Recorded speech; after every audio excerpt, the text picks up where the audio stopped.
An early start for Noctilucent clouds, presented by Science at NASA. Every summer, something strange and wonderful happens high above the North Pole. Ice crystals begin to cling to the smoky remains of meteors, forming electric blue clouds with tendrils that ripple hypnotically against the sunset sky. Noctilucent clouds, also known as NLCs, are a delight for high-latitude skywatchers, and around the Arctic Circle their season of visibility is always eagerly anticipated. Newsflash! This year NLCs are getting an early start.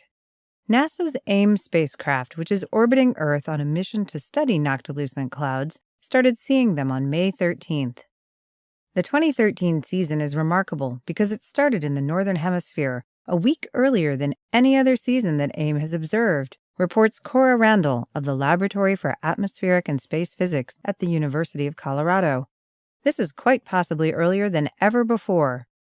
For skywatchers, this means it's time to pay attention to the sunset sky, where NLCs are most often seen.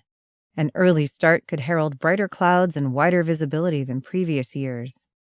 Noctilucent clouds were first noticed in the mid-19th century after the eruption of supervolcano Krakatoa.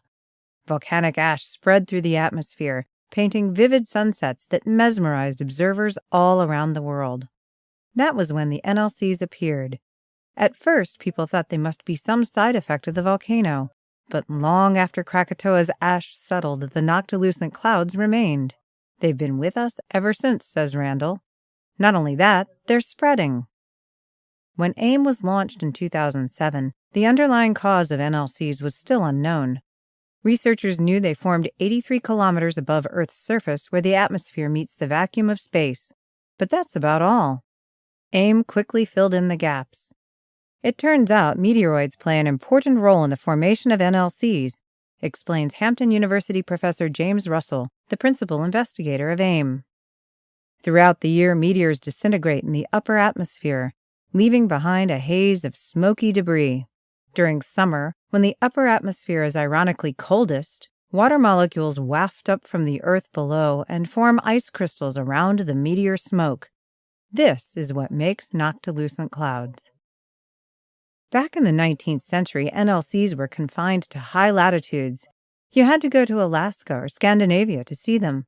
In recent years, however, they've been sighted as far south as Utah, Colorado, and Nebraska.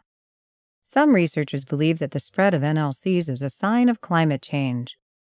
One of the greenhouse gases that has become more abundant in Earth's atmosphere since the 19th century is methane. When methane makes its way into the upper atmosphere, it is oxidized by a complex series of reactions to form water vapor, says Russell. This extra water vapor is then available to grow ice crystals for NLCs. The early start of the 2013 season appears to be caused by a change in atmospheric teleconnections.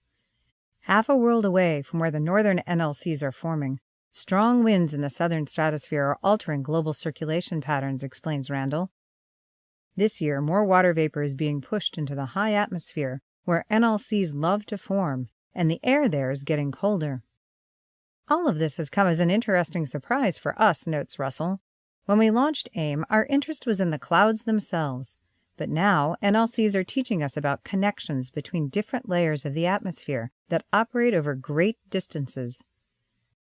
Our ability to study these connections will surely lead to new understanding about how our atmosphere works.